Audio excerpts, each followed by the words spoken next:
मुळामध्ये न्यायमूर्ती सारख्या माणसाने, ज्या इतक्या मोठ्या पदावर बसलेल्या माणसांनी सर्वसामान्य युवकांना अशा पद्धतीने डिसवणं हे चुकीचं आहे.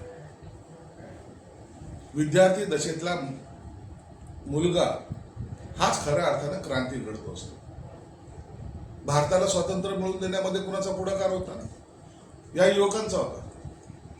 चले जाव चळवळ जेव्हा महात्मा गांधींनी जेव्हा घोषणा केली, सगळ्यात पुढे कोण होता? हा युवक होता.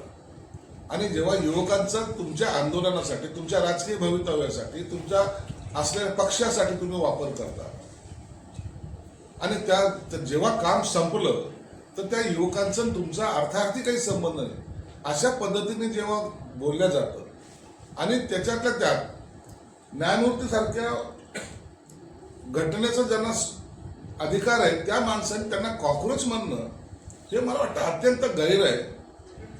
तो त्या युवकांचा अपमान हे मी मानतो. म्हणून युवकांचा संताप हा झालेला संताप हा असा तसा नाही झालेला. तुम्ही त्यांच्या अधिकार आणि त्यांच्या ताकदीला दिलेलं ते आव्हान आहे. म्हणून आज जर तुम्ही पाहिलं ही कॉक्रोच पार्टी वगैरे ज्यांनीकडून काढली त्यांचे इतक्या मोठ्या प्रमाणात फॉलोअर यासाठी व्हायला लागलेले आहेत की त्यांचा उद्रेक ते त्या माध्यमातून दाखवत आहेत.